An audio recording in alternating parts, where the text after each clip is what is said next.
যার যার সামনে যে ফাঁকা জায়গাগুলো আছে নিজ নিজ দায়িত্বে আপনারা ফাঁকা জায়গাগুলো ফিল আপ করে বসেন। এটা হচ্ছে জান্নাতের বাগানের আদব। নবী গো আপনার ভালোবাসা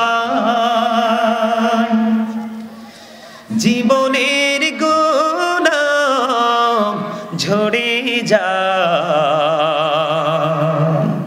নবী গো আপনার ভালোবাসায় জান্নাত নসিব হয়ে যায়। আল্লাহুম্মা ইলাহা ইল্লাল্লাহ মুহাম্মাদুর রাসূলুল্লাহ সাল্লাল্লাহু আলাইহি ওয়াসাল্লাম। জোরে জোরে বলেন আলহামদুলিল্লাহ, আর জোরে বলেন আলহামদুলিল্লাহ। সম্মানিত উপস্থিতি, উপস্থিত উলামায়ে কেরাম, আমন্ত্রিত অতিথিবৃন্দ, দাড়ি পাকা আমার মুরব্বী বাবারা, যুবক ভাইয়েরা, পর্দার অন্তরালে রয়েছেন আমার মা ও বোনেরা, বিশেষ করে আজকে বদরপুর উত্তর কালিয়াজুরি ও কোরেরপাট জামে মসজিদ মাঠে আজকে বার্ষিক ওয়াজ ও দোয়ার মাহফিলের আয়োজন করা হয়েছে।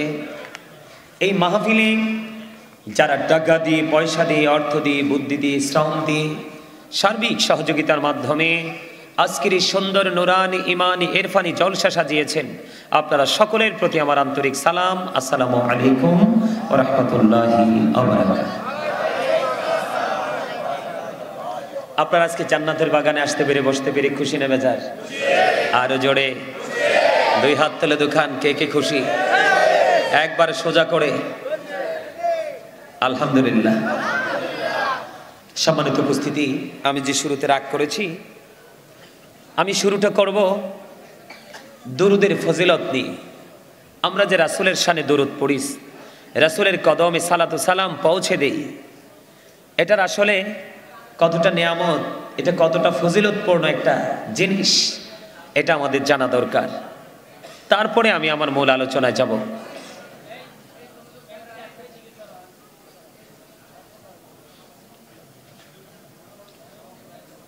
সম্মানিত উপস্থিতি, আমি যে দরুদ পড়েছি, এই দরুদ রাসূলের শানে, তাই না? কার শানে? রাসূল ছাড়া কি আপনি আমি আসতাম? পৃথিবী হতো? আসমান জমিন হতো? আল্লাহর পরিচয় জানতে পারতাম? তাহলে কোনোভাবেই কি রাসূলকে ছোট করার সুযোগ আছে? কথা বলেন, আছে? রাসূলকে ছোট করলে, রাসূলকে ইনকার করলে, রাসূলকে ক্রিটিসাইজ করলে, রাসূলের ইজ্জতের চাদর ধরে টান দিলে আপনার আমার ঈমান থাকবে? থাকবে না। কারণ রাসূলের প্রেম, রাসূল প্রেমই হলো ঈমান। রাসূলকে ভালোবাসা আমাদের জন্য ফরজ, এবং রাসূলের পরিবার আহলে বাইতকে ভালোবাসাও আমাদের জন্য ফরজ, এবং এটা আমাদের জন্য ঈমান।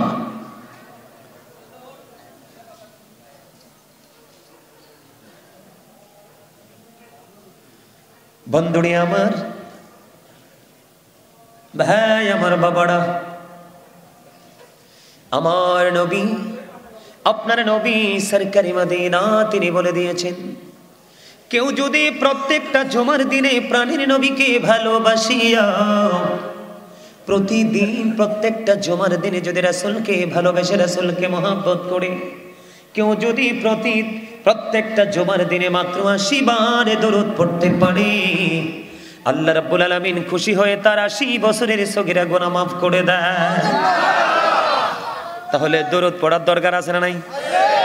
বন্ধুরে আমার, শুধু তাই নয়, হাদিস কানে এসেছে দায়রামি শরীফের মধ্যে, আমার নবী, আপনার নবী, দু জাহানের বাদশা নবী, তিনি বলে দিয়েছেন, হযরতে আনাস রাদিয়াল্লাহু তাআলা আনহু থেকে হাদিস কানা বর্ণিত, কেউ যদি প্রাণের নবীকে ভালোবেসে প্রতিদিন যদি ১০০০ বার দরুদ পড়তে পারে, তাহলে সে জান্নাত না দেখা পর্যন্ত তার মরণ হবে না। চমৎকার না? তাহলে সেই রাসূলের শানে আমরা কি দরুদ না পড়ে থাকতে পারি? কথা বলেন, পারি? তো না পড়লে লস কার? কার? আমি জিকিরের সময় আপনাদেরকে উৎসাহ দিয়েছি, আপনারা বুঝতে পারছেন? আমি ওই সুস্থ আর অসুস্থতার পার্থক্য করার আগেই দেখছি আপনারা অ্যাক্টিভ হয়ে গেছেন। আলহামদুলিল্লাহ বলে। এটা হচ্ছে আকল, এটা হচ্ছে বিবেক। এই বিবেক হলো আল্লাহর দেওয়া এক নূর। এই নূর তার প্রেজেন্ট এন্ড ফিউচার, ওই দুটো জায়গাকে কি করতে পারে? ব্রাইটনেস করতে পারে, আলোকিত করতে পারে। বিবেক হলো আল্লাহর দেওয়া নূর। তার জীবন, তার ফ্যামিলির জীবন, তার সমাজ, তার মহল্লা, ইভেন অনেক বেশি বিবেকবান হলে তার দেশের উজ্জ্বল ভবিষ্যৎ পর্যন্ত, সে উজ্জ্বল নক্ষত্র হিসাবে পর্যন্ত সে গোটা পৃথিবীতে কি করতে পারে? পরিচিতি লাভ। বিবেক কিন্তু আল্লাহ সবাইকে দেয় না। যাকে দিয়েছেন তিনি একজন আলোকিত ব্যক্তি, একজন আলোকিত মানুষ।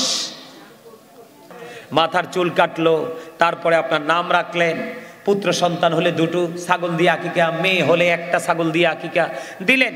এই নাম রাখার পরে আমরা এই পর্যন্ত চলে আসলাম। আরেকদিন যখন আপনার আমার মাঝে দেহের মধ্যে কি আছে? রুহুটা আছে, তখনও কিন্তু আব্দুর রহিম বলে সবাই ডাকবে, ডাকবে না? যখন আরেকদিন আল্লাহ রাব্বুল আলামিন অর্ডার করবে আপনার আমার মৃত্যুর সময় হয়ে যাবে, তখন কি হবে? তখন কিন্তু আবার আজরাইল এসে আপনার এই দেহ থেকে আসল মানুষটাকে নিয়ে যাবে। তখন আপনার আমার নামের আগে একটা শব্দ যুক্ত হবে, মরহুম। তখন কিন্তু আপনি আমি আবার মানুষ নাই। আপনার যত ঝড় তুফান বৃষ্টি থাকুক না কেন, একবার যদি ঘর থেকে বের করে আর ঘরে ঢুকাবে পানি হাঁটু পানি। আমি দেখছি আমার জীবনে অনেক লাশ দাপন করতে গেছি, হাঁটু পানির মধ্যে পর্যন্ত কবরে লাশ রাইখে আসছি। কিছু করার তো নাই, আল্লাহর বিধান মানতে হবে, হবে না? কথা বলেন। তাইলে এখান থেকে আমি আপনাদেরকে বলি, আপনার আমার পাওয়ারটা তাইলে কোথায়? যতক্ষণে দেহের মধ্যে আত্মাটা আছে ততক্ষণ পর্যন্ত আপনি আমি আছি। যখন চলে যাবে তখন আপনি আমি আর নেই, আছি। ঠিক যেহেতু আপনি আমি কতদিন বাঁচবো এই খবরটা আপনি আমি জানি না।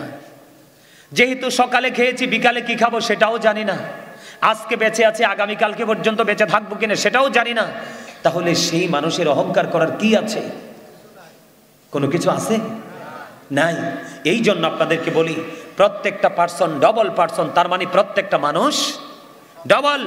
একটা হলো তার দেহ, আর একটা হলো তার আত্মা। এই দেহের খাবার কিন্তু পৃথিবীর যেই কোনো পরিবেশে গেলে পাওয়া যায়। বড় বড় হোটেলে গেলেও পাওয়া যায়, চা দোকানে গেলেও পাওয়া যায়। কিন্তু রুহের যে খাবারটা, এটা কিন্তু যেই কোনো জায়গায় পাওয়া যায়। এটা রুহের বাজারে আসতে হবে। আজকেরই বাজার হলো আত্মার বাজার করার জায়গা। যদি কন্যা সুবহানাল্লাহ। আচ্ছা, সুবহানাল্লাহ জিকির যে আমি করলাম, ওই আমার দাদা তোর আগে করছে, আমি জিকিরটা কেন ছেড়ে দিলাম? কারণ সে মজা পাইছে। এই যে মজাটা পাইছেন, এটা শুধু আপনি উপলব্ধি করতে পারবেন, অন্যকে বুঝাতে পারবেন। তাইলে প্রত্যেকটা জিনিসের আলাদা আলাদা একটা সিস্টেম আছে, আলাদা একটা পাওয়ার আছে, আলাদা একটা মজা আছে। এই জায়গাটা হলো আমাদের রুহানিয়তের মজার জায়গা। কথা কোন? আর আমি তো আপনাদেরকে বলতেছি, এই আমার দিকে তাকান। আল্লাহ রাব্বুল আলামিন কি বলছে জানেননি? আল্লাহ বলতেছেন, ইয়া আইয়ুহাল্লাযীনা আমানু যিকুরুল্লাহা যিকরান কাসীরা ওয়াসাব্বিহুহু বুকরাতা ওয়াসীলা। আল্লাহ রাব্বুল আলামিন ঈমানদারদেরকে ডেকে ডেকে বলে, তোমরা বেশি বেশি করে জিকির করো এবং সকাল টু সন্ধ্যা আল্লাহর পবিত্রতা ঘোষণা করো। আপনি আমি কি বেশি বেশি জিকির করি? করি না। আমরা বেশি বেশি জিকির করি দুনিয়ার। অথচ আল্লাহ বলেছেন এই দুনিয়াটা কি? ধোঁকা। এটা কি? ধোঁকা। আল্লাহ কই বেশি বেশি জিকির করতে, আমরা বেশি বেশি করি না। তাইলে আমরা কি আল্লাহর অর্ডার মানছি? আমরা আল্লাহর অর্ডার মানি? তাই আমাদের পরকালে কি কোনো উপায় থাকার কথা? যদি জিকির করি লাভটা কেমন হবে? আমি আস্তে আস্তে আপনাদেরকে জিকির নিয়ে আরো আলোচনা শোনাবো। এখন জিকিরটা কেমন করে করবো, এটার জন্য কিন্তু কোনো কন্ডিশন নাই। ফাযকুরুল্লাহা কিয়ামান, দাঁড়িয়ে দাঁড়িয়ে জিকির করো। ও কুউদান, বসে বসে জিকির করো। ও আলা যুনুবিকুম, শুয়ে শুয়ে জিকির করো। তারপরেও জিকির বন্ধ করা যাবে না, কারণ জিকির হলো হার্টের ওষুধ। মুমিনের জন্য জান্নাতি বা জান্নাতি মেহমানদের জন্য জান্নাতি খাবার। জোরে কন্না সুবহানাল্লাহ। আর জোরে বলেন না সুবহানাল্লাহ। সুবহানাল্লাহ বলবেন নি না? পড়বেন? তার একটু বলেন সুবহানাল্লাহ আলহামদুলিল্লাহ লা ইলাহা ইল্লাল্লাহ। সুবহানাল্লাহ আলহামদুলিল্লাহ লা ইলাহা ইল্লাল্লাহ। লা ইলাহা ইল্লাল্লাহ লা ইলাহা ইল্লাল্লাহ। শাহাদাতের কামলি বলা মকতে ফুটিল রবি নোরে মিন্ন রে আলা সুবহানাল্লাহ লা ইলাহা ইল্লাল্লাহ লা ইলাহা ইল্লাল্লাহ লা ইলাহা নামের সাথে নাম মিশাইয়া যারে আল্লাহ পাঠাইলা রে যে আল্লাহ দুস্ত বলে তার প্রেমে মজিলা সুবহানাল্লাহ আলহামদুলিল্লাহ লা ইলাহা ইল্লাল্লাহ লা ইলাহা ইল্লাল্লাহ লা ইলাহা লা ইলাহা ইল্লাল্লাহ মুহাম্মাদুর রাসূলুল্লাহ সাল্লাল্লাহু আলাইহি ওয়াসাল্লাম। জোরে জোরে বলেন আলহামদুলিল্লাহ। বন্ধুরে আমার, জিকির হলো জান্নাতের মেহমানদের জন্য জান্নাতি ফল। বলতেছিলাম নামাজ হলো আল্লাহর জিকির। আপনার আমার প্রাণের নবী ওই মেরাজে গিয়ে আপনার আমার জন্য শ্রেষ্ঠ জিকির নামাজ বন্ধ নিয়ে এসেছে। নামাজ মুমিনের জন্য মেরাজ হয়ে যায়। নামাজ মানুষের জীবনের গুনাহগুলো থেকে মুক্ত করে। কথা কয় না? নামাজ জান্নাতের চাবি। নামাজ ও জিকির। ওই যে আমাদের দেশ থেকে পৃথিবীর বিভিন্ন দেশ থেকে মক্কা মদিনায় যায় হজ করার জন্য, ওই হজ ও জিকির বন্ধু, যেটা একই জায়গায় দাঁড়িয়ে বসে সম্পূর্ণ করা হয়, এটাকে বলা হয় জিকিরের জলসা। বিভিন্ন জায়গা পরিদর্শন করে যে আমলটা সম্পূর্ণ করা হয় ওটাকে বলা হয় জিকিরের জলস। যেমন হজ করতে যারা যায় তারা জিকিরের জলস করে, নামাজ পড়তে যারা আসে তারা জিকিরের জলসা করে। আজকে মাহফিলে যারা এসেছেন তারাও করতেছেন জিকিরের জলসা। বন্ধুরে আমার দিকে তাকান, জিকির করলে লাভটা কেমন হবে? আপনি আমি বাঁচার জন্য এসেছি, বাঁচার জন্য রাস্তা খুঁজতে এসেছি। হাদিস শরীফের মধ্যে এসেছে বন্ধু। তার আগে বলবো সূরা আনকাবুতের মধ্যে আল্লাহ বলেছেন ইন্না সলাতা তানহা আনিল ফাহশাই ওয়াল মুনকার। আল্লাহ রাব্বুল আলামিন বলেছেন নামাজ মানুষকে খারাপ কাজ থেকে বাঁচিয়ে রাখে, অশ্লীল কাজ থেকে বাঁচিয়ে রাখে। হাদিস শরীফের মধ্যে এসেছে জিকির নামক, নামাজ নামক যে জিকিরটা, আল্লাহর হাবিব বলেছেন আসসালাতুল খামস ওয়াল জুমআতু ইলাল জুমআ ওয়া রমাদানু ইলা রমাদান মুকাফফিরাতুল লিমা বাইনাহুন্না ইযা তুনিবাতিল কাবাইর। আমার নবী, আপনার নবী, দু জাহানের বাদশা নবী, তিনি বলে দিয়েছেন বন্ধু মজাটা শুধু নিয়ে যান। আমার নবী বলেছেন সালাতুল খামস, 5 ওয়াক্ত নামাজের কথা তিনি বলেছেন। বন্ধুরে আমার, ফজর থেকে জোহর পর্যন্ত গ্যাপ আছে না নাই? আসর থেকে জোহর থেকে আসর, আসর থেকে মাগরিব, মাগরিব থেকে ঈশা, গ্যাপ আছে না নাই? আল্লাহর হাবিব সরকারে মদিনা তিনি বলে দিয়েছেন আপনি আমি যদি সুন্দর করে যদি নামাজ 5 ওয়াক্ত পড়তে পারি, মাঝখানের গ্যাপের অপরাধগুলো মাফ হয়ে যাবে। অল জুমআতু ইলাল জুমআ, এক জুমা থেকে আরেক জুমা যে একটি সপ্তাহের গ্যাপ আছে, দুই দিকের জুমার নামাজ সুন্দর করে পড়ার কারণে ও বন্ধু তখন কি হয়ে যাবে? আপনার একটি সপ্তাহের গুনাহ মাফ হয়ে যাবে। ও রমাদানু ইলা রমাদান, এক রমজান থেকে আরেকটা রমজানের মাঝে গ্যাপ আছে না নাই? এক রমজান থেকে আরেক রমজান। আমি আপনাদেরকে বলি 360 দিনে ধরেন এক বছর, কত দিনে? 360 দিনে এক বছর বন্ধু। 360 দিনে যখন এক বছর হয়, এই বছরে 30 দিন, ওই বছরে 30 দিন, 60 দিন আমরা রোজা রাখলাম, আরো বাকি আছে সমান 300 দিন। কত দিন? আমার নবী ও বদরপুরের ভাই, আমার বাবারা, আমার মা বোনদেরকে ডেকে ডেকে বলবো গো, হৃদয়ের জানালা খুলে তোমরা সবাই শোনো। আমার নবী, আপনার নবী, দু জাহানের বাদশা নবী, রাহমাতাল লিল আলামিন নবী, নবীদের নবী, যার নাম আল্লাহ নিজে রেখেছেন হাবিবুল্লাহ। আমার নবী বলে দিয়েছেন উম্মত নিয়ামতের খবর শোনো গো। ও উম্মত, তোমরা যদি একটা এই মাস, এই বছর রমজানের শুরু, রমজানের রোজা রাখলা, পরের রমজানের রোজা রাখলা, মাঝখানে 300 দিনের গ্যাপ আছে, এই 300 দিনের গ্যাপের গুনার কাফারা হয়ে যাবে 2 দিকের রোজা। আল্লাহর হাবিব বলেছেন মুকাফফিরাতুল লিমা বাইনাহুন্না ইযা তুনিবাতিল কাবাইর। তবে শর্ত দিয়েছেন নবীজি, কবিরা গুনাহ থেকে বেঁচে থাকতে হবে। তাহলে জিকিরে লাভ আছে না নাই? এখন কি শীত চলে না গরম চলে? ঠান্ডা না গরম? কথা বলেন না। এই বদরপুরের আশেপাশে যত গাছ আছে, শীতের দিনে গাছের পাতা ঝরে পড়েনি? আপনারা দেখেননি? এটা সত্য নেই? ও বন্ধু, জিকিরের পাওয়ার, জিকিরের ফজিলত, জিকিরের মর্যাদা বোঝানোর জন্য বলেছি আমি আপনাদেরকে।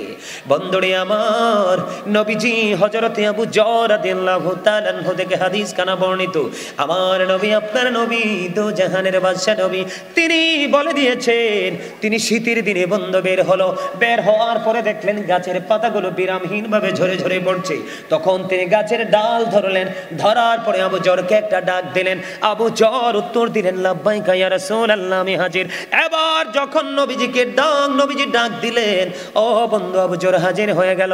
আমার নবী বললেন, রে আবু যর, তুমি নজর দিয়ে চাইয়া দেখো, শীতের কারণে গাছের পাতাগুলো যেমনি শুষ্ক হয়ে ঝরে ঝরে পড়ছে, আল্লাহর বান্দাগুলো, আখির নবীর উম্মতগুলো যখন নামাজ নামক জিকিরের মাধ্যমে এই সুন্দর কপাল যখন আল্লাহর কুদরতে কদমে লাগাইয়া দেবে, ওই শীতের দিনের গাছের পাতার মতো তার জীবনের গুনাহগুলি ঝরে পড়ে যাবে। তাহলে জিকিরে লাভ না লস?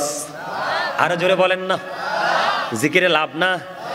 আমার নবী, আপনার নবী বলেছেন, তোমার বাড়ির আঙিনায় যদি একটা পুকুর থাকে বা জলাশয় থাকে, ওটার মধ্যে যদি তুমি দৈনিক 5 বার যদি গোসল করো, তোমার গায়ে ময়লাও থাকবে না, দুর্গন্ধও থাকবে না। ঠিক কিনা বলে? হাদিস শরীফ থেকে বন্ধু।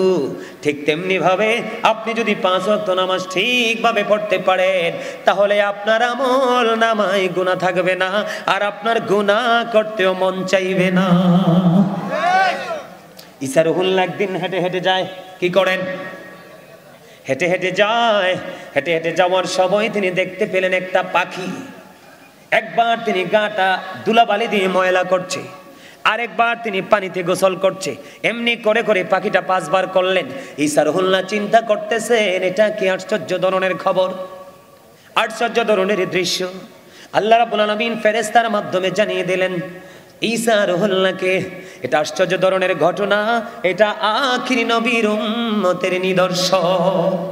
কেমন নিদর্শন? আল্লাহর প্রিয় হাবিবের উম্মতগুলো যখন গুনাহ করবে, গুনাহ করার পরে তার শরীরটা কি হয়ে যাবে? ময়লা হয়ে যাবে। ময়লা হয়ে